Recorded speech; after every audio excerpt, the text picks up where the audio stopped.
Amigos queridos, em nome de Jesus nos reunimos nesta hora, qual faziam os primeiros cristãos, que relembravam juntos as experiências felizes junto a Jesus.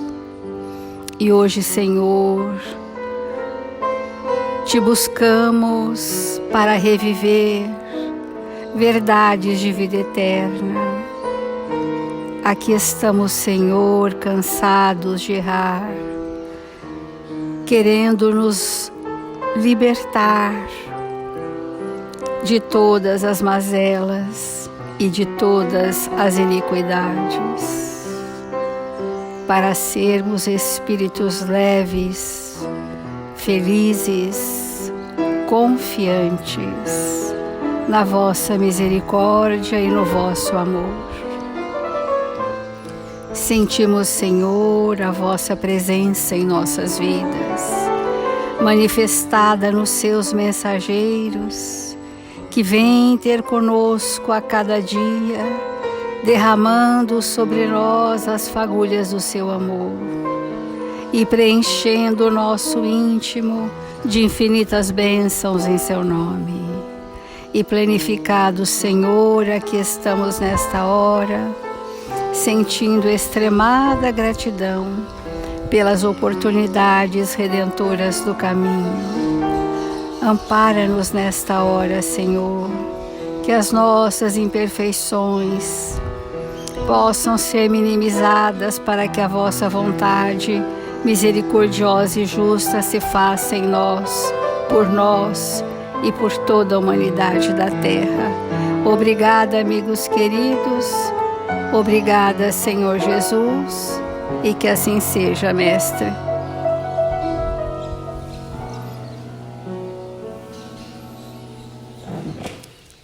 No Evangelho segundo o Espiritismo, nós estamos refletindo na lei do amor, que é a lei que rege o universo. E sentimos nesta hora que a lei divina que se desmembra para nós neste planeta necessita receber de todos nós um profundo entendimento para senti-la no íntimo do nosso coração. E os obstáculos que entravam a manifestação do amor em nós, um deles é a nossa personalidade exacerbada nas vinculações com o egoísmo. É esta chaga da humanidade que deve desaparecer, porque é contrária à lei da caridade. Então, o bem que Deus vos confiou excita em vossos corações uma ardente e louca cobiça. Haveis refletido, quando vos apegais imoderadamente a uma fortuna perecível e passageira, como vós que um dia virá, em que devereis prestar contas ao Senhor do que vem dele? Esqueceis que pela riqueza estáis revestidos do caráter sagrado de ministros da caridade na terra, para dela serdes os dispensadores inteligentes?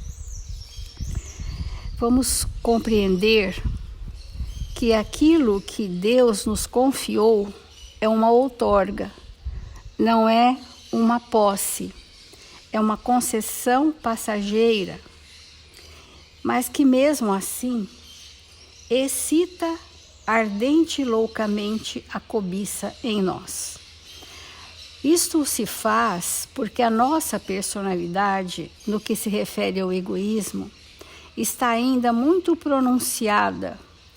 E então, tudo aquilo que nós recebemos, sem termos um estado de consciência de que aquilo é uma oportunidade ou um talento para ser multiplicado, e equivocamos pensando que temos méritos para usufruir e possuir e reter aquele bem que é passageiro, nós ficamos no que o Emmanuel tem falado nas lições, num estado alienado do pensamento, que é um estado da loucura.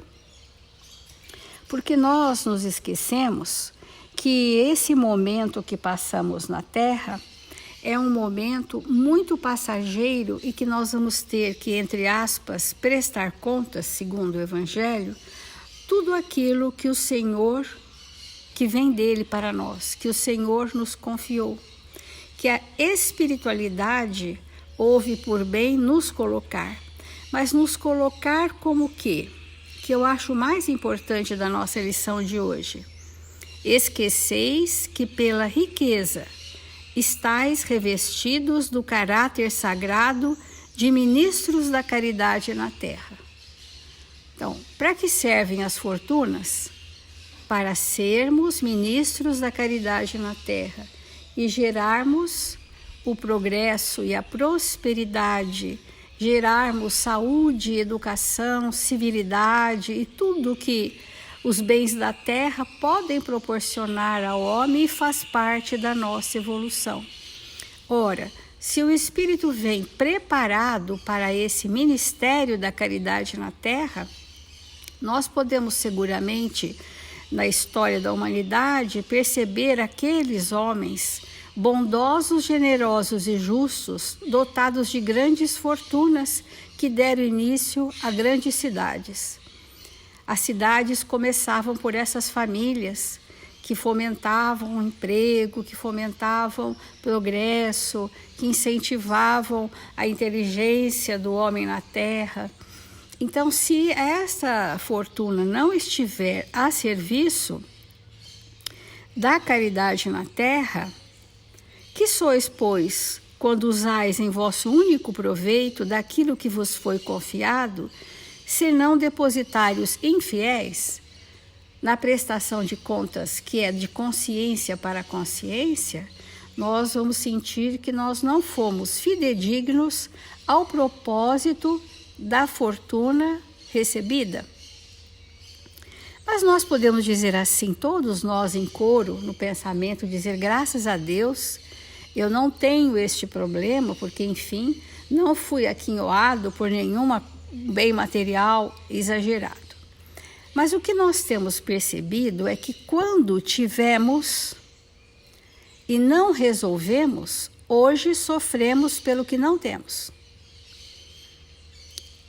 Há pessoas que, tendo vivido uma vida abastada, sem que tenham sido ministros da caridade na terra, ou seja, que não foram generosos para o bem coletivo, e ainda no seu psiquismo ficaram naquele status que o poder aquisitivo lhe conferiu na época, hoje estão sofrendo um estado de privação material. Por quê?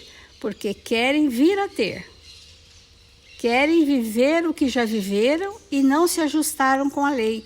Nós atendemos inúmeras pessoas que sofrem por isso e dizem que é por isto, que não se conformam de não ter isso, aquilo outro, né? Porque estão desavisados de que não fizemos por merecer do que havíamos recebido, como a parábola dos talentos. Se nós não multiplicamos para o bem de todos, aquele talento nós vamos perder, como perdemos oportunidades. É em vão que na terra procurais vos iludir, colorindo com o nome de virtude, o que frequentemente não é senão egoísmo, que chamais economia, e previdência, o que não é senão cupidez e avareza. Então, nós nos iludimos e nos justificamos naquilo que é o nosso egoísmo, está sendo abastecido, mas, na verdade, é uma sensação, não é senão a cupidez e a avareza. Ou nós chamamos de generosidade o que não é senão prodigalidade em vosso proveito. Ontem nós falamos do perdulário, do pródigo, que são espíritos esbanjadores, ligados aos excessos. E são excessos de toda a natureza, porque os excessos não precisam ser de recursos materiais, mas podem ser de abusos de inúmeras características. Então, a pessoa pensa que ela está sendo generosa quando ela está sendo desperdiçadora, pródiga, perdulária. E é uma faceta importante do egoísmo, como a ociosidade é uma faceta importante do egoísmo. Então, é importante a gente avaliar, e eu queria só complementar essa iniciação que estamos dando a essa questão, e dizer qual seria o caminho. Qual seria o caminho? O caminho seria, segundo Emmanuel, no bem de todos, que está no Palavras de Vida Eterna. E diz assim uma citação de Paulo aos Hebreus: sejam vossos costumes sem avareza, contentando-vos com o que tendes, porque ele disse, não te deixarei, nem te desampararei. Essa fé que desenvolve em nós essa confiança de que estamos amparados, que não estaremos jamais relegados à própria sorte, quando Jesus disse, não te deixarei, não nos deixará, não nos desamparará. E o que é que nós precisamos ter? Nós precisamos ter o necessário.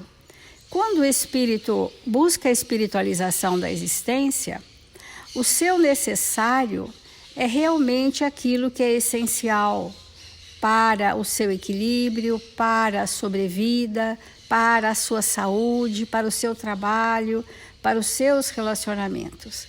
Então, encarna-se e reencarna-se o espírito na Terra a fim de aperfeiçoar-se no rumo das instâncias superiores do universo.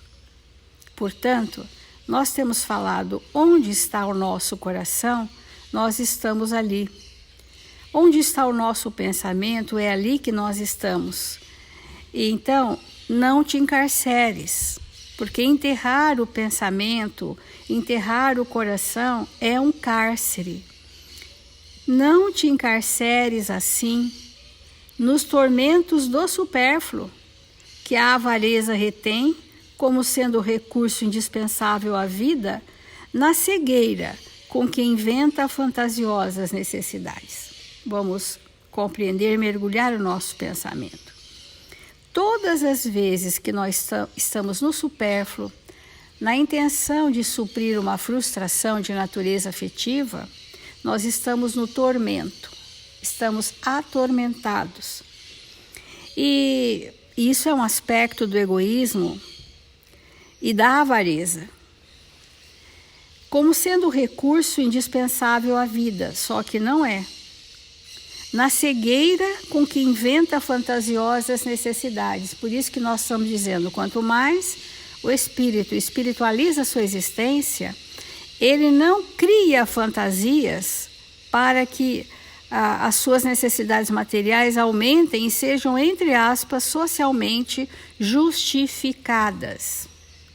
Porque isso é uma questão evolutiva de fórum íntimo, né? Ninguém está a dizer o que é que uma pessoa deva ter ou não como necessidade.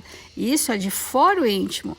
Nós é que precisamos saber do que realmente eu necessito quando eu estou infeliz e que não é exatamente a compra de alguma coisa que me alegra ou de alguma coisa que eu consuma exageradamente. Porque isso é o equívoco chamado materialismo. Então, atentamos aos deveres que as circunstâncias nos atribuem, acalentando ideias de melhoria, mas aprendamos a contentar-nos com o que temos, sem ambicionar o que não possuímos, em matéria de aquisições passageiras, a fim de conquistarmos, sem atritos desnecessários, os talentos que nos faltam. Por isso que voltamos a dizer, confiemos na misericórdia de Deus, trabalhando, servindo, caminhemos servindo sempre, para que esta verdade de Jesus cale fundo no nosso íntimo. Não te deixarei, não te desampararei, disse-nos o Senhor. Sim, o Senhor jamais nos deixará, nem nos desamparará, mas, se não queremos experiências dolorosas, espera naturalmente que não nos releguemos à ilusão. nem lhe desprezemos a companhia. O espírito, para espiritualizar a existência, ele tem que se despojar de todo o nível de ilusão, de todos os equívocos em relação ao espírito que é, para que ele possa, com liberdade, deixar que a sua consciência o conduza nas verdades que ele precisa viver, confiantes e servindo sempre.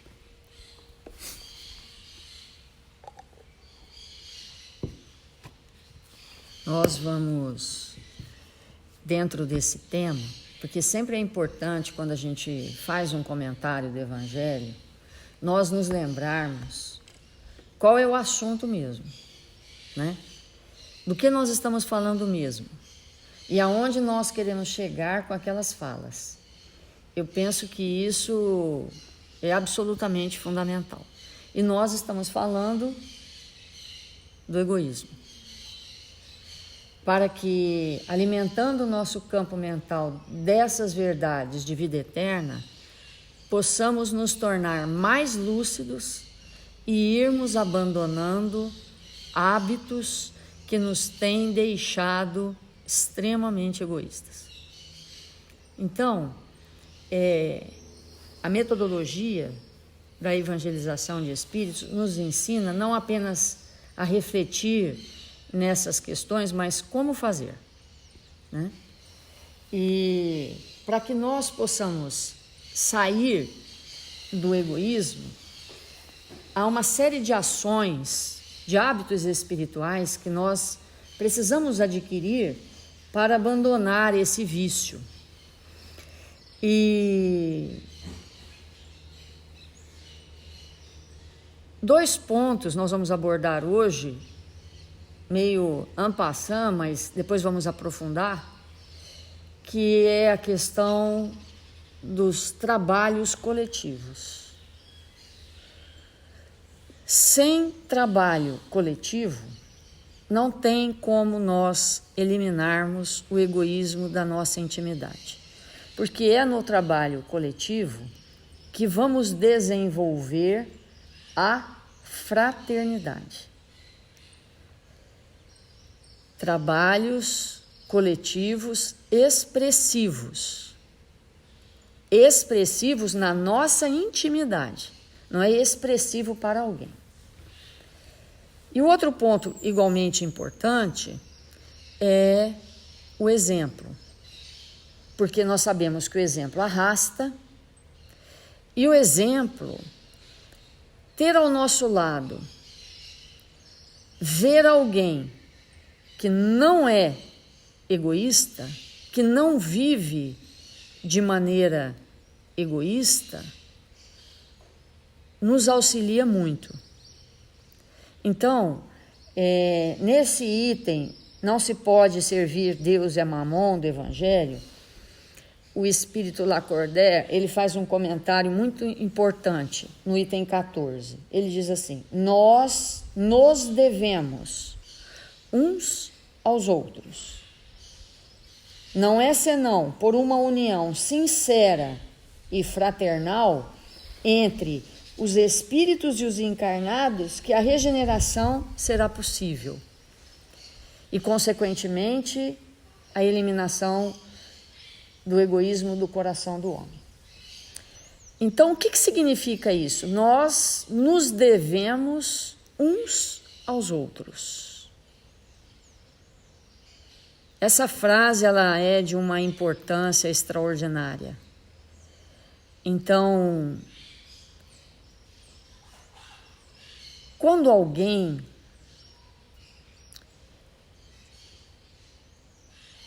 que é muito egoísta e vê e sente o exemplo de alguém que está conseguindo eliminar do seu coração o egoísmo, ou já tenha eliminado, como muitos mensageiros que passaram pela terra e que nós convivemos lado a lado e não enxergamos e nem aproveitamos, mas esses espíritos existem, né? Quando esses espíritos exemplificam isso para nós, nós temos a oportunidade de, ao absorver aquelas vibrações, ceder à dureza do nosso coração. Então, tem um comentário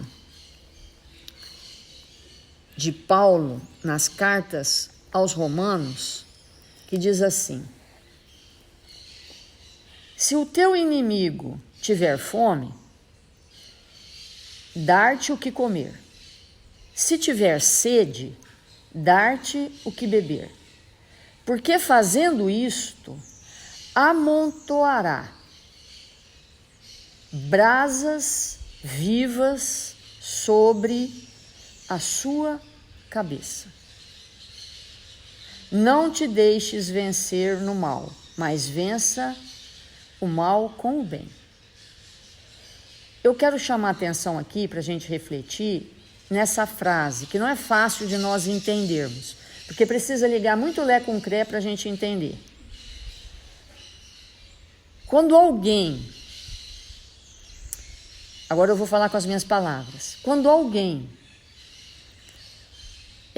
expressar ao seu lado alguma coisa que é fruto do egoísmo dele, põe brasa na cabeça dele.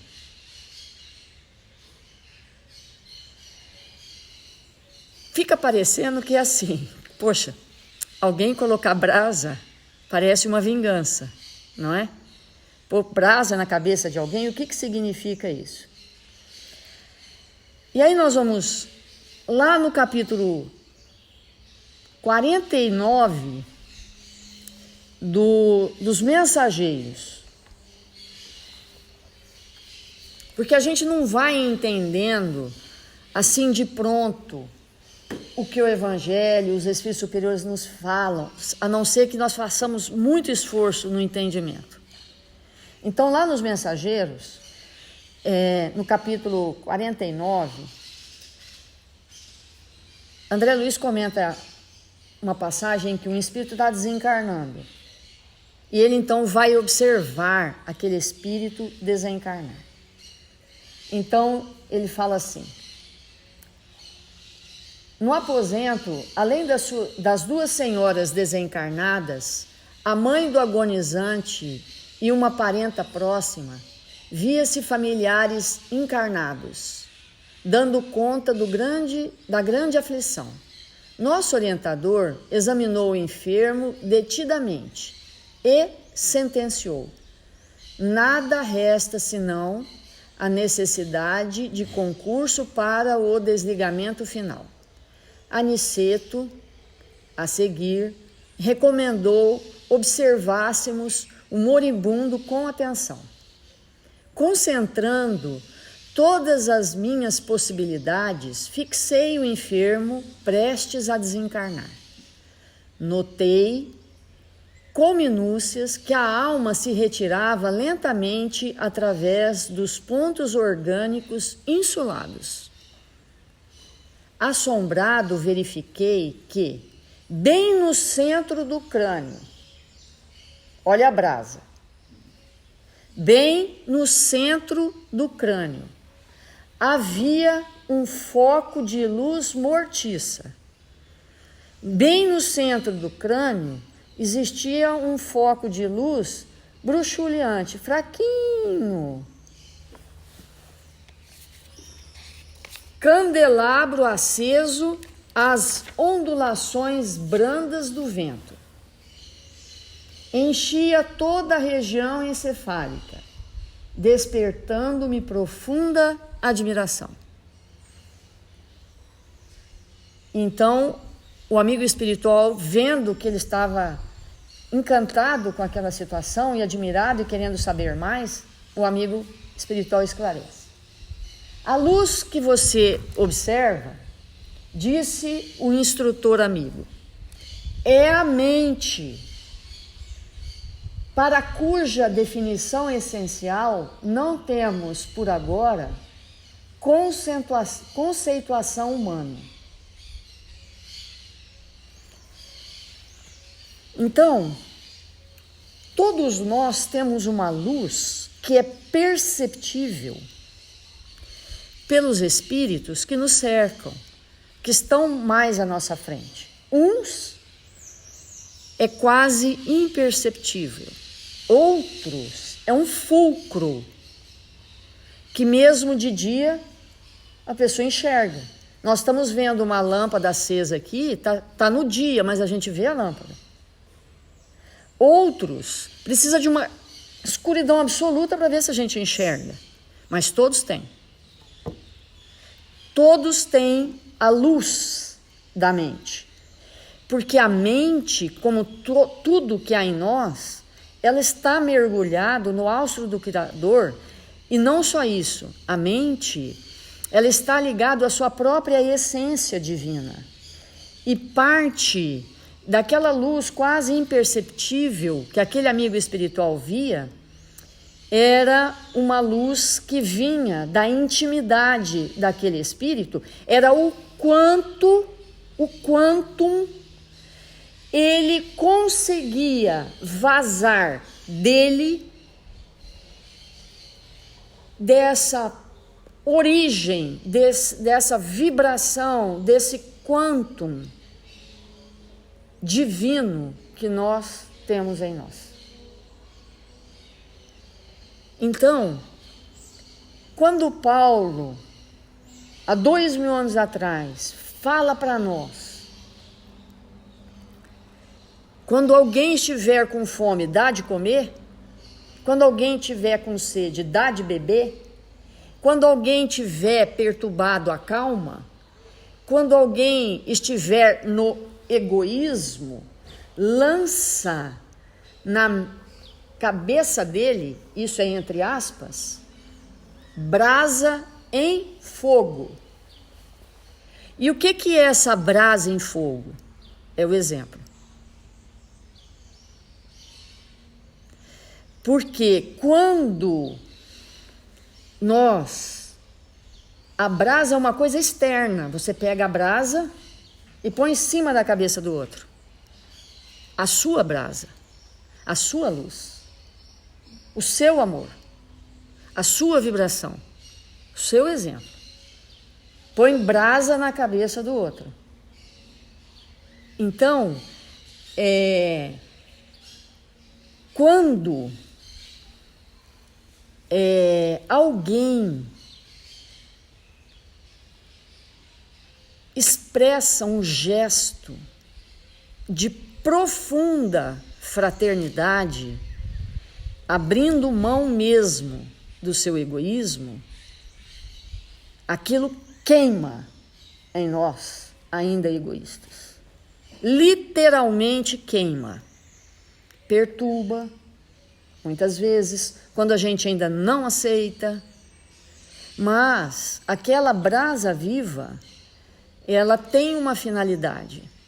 E aí nós vamos ver os exemplos extraordinários que a história nos traz daqueles espíritos mais renitentes, como o caso do Gregório, que a mãe vai naquelas furnas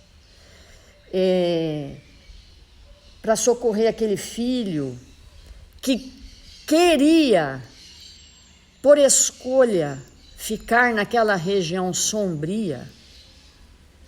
Quando aquela mãe, com aquela ternura, põe a brasa na cabeça dele, ele cede.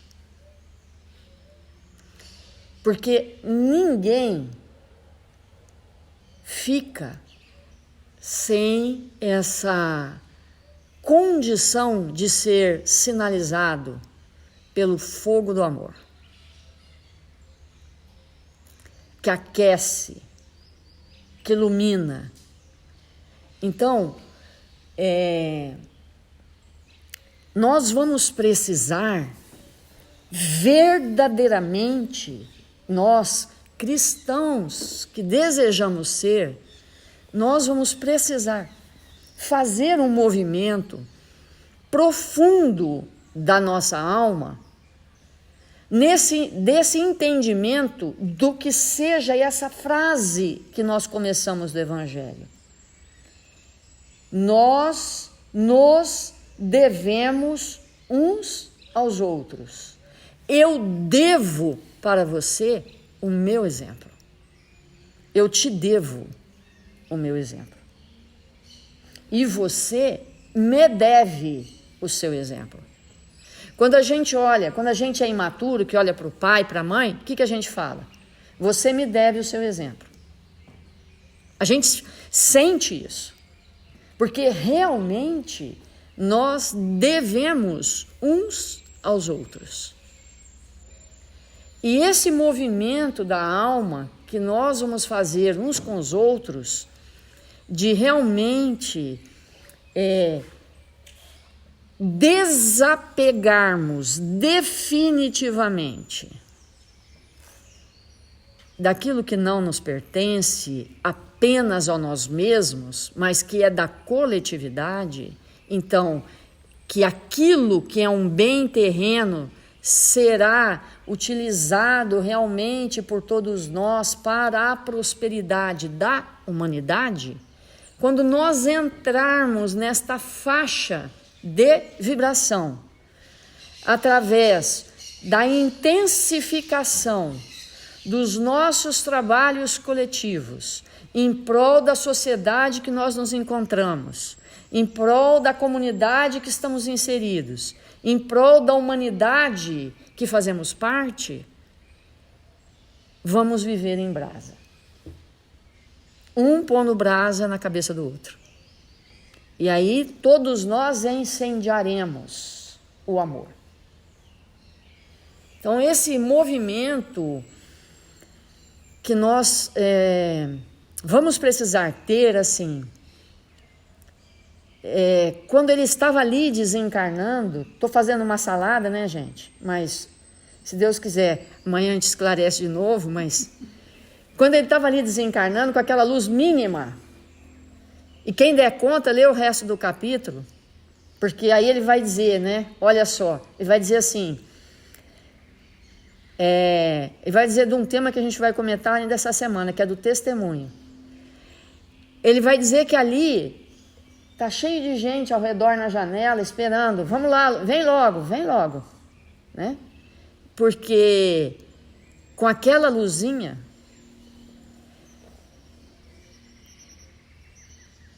ele não tinha condição de ir para lugar nenhum. Ele teria que ser arrastado. Porque com a expressão do egoísmo, quando a gente desencarna, não tem como a gente ir para lugar nenhum. Alguém vem nos buscar. Aí esse alguém, ou essa tumba, ou sabe lá como é que nós vamos ser agraciados, vai depender, né, das nossas expressões de fraternidade. Então esse movimento é muito importante para a nossa alma. Eu estou aqui num mundo bem complexo, em ambientes com muitas dificuldades, mas cada um de nós veio fazer a diferença. Veio tornar esta humanidade melhor. E isso a gente faz sem egoísmo. Vamos fazer a prece.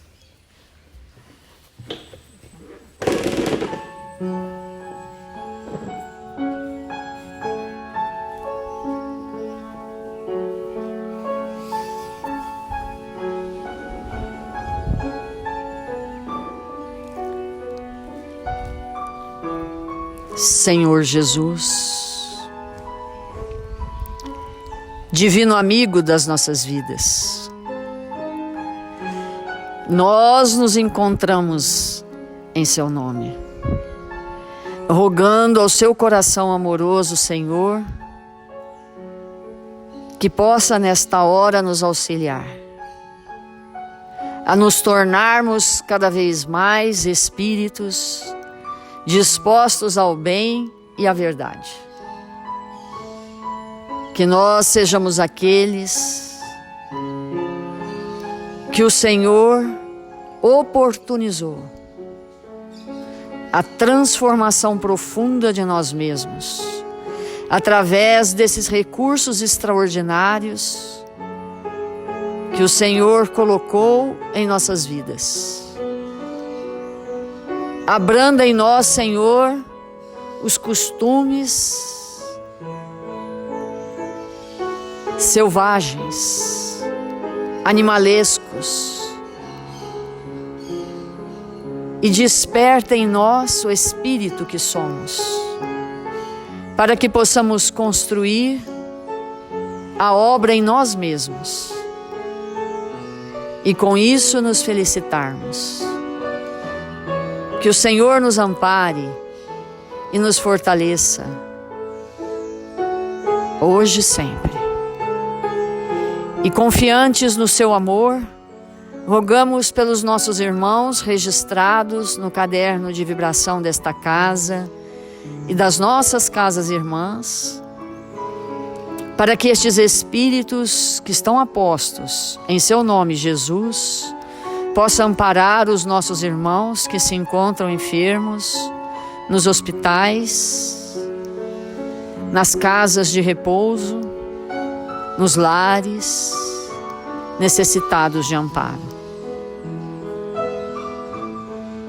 E nós outros, Senhor, oramos pelos brasileiros, por esta nação, Senhor, pela pátria amada, porque estamos desejosos de oferecer nossas mãos, nossos braços, nossos corações, para que o Senhor nos dirija, para fazer da terra do Cruzeiro a morada feliz dos espíritos evangelizados, que hão de honrar seus compromissos, tornando-se saudáveis em espírito, honestos, caridosos, confiáveis, dispostos a implantar em seus corações o seu evangelho de amor.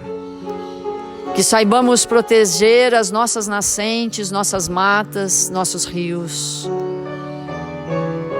nossos animais, tudo que vive e ainda aquilo que viverá. Que o Senhor nos abençoe e nos fortaleça, agora e sempre.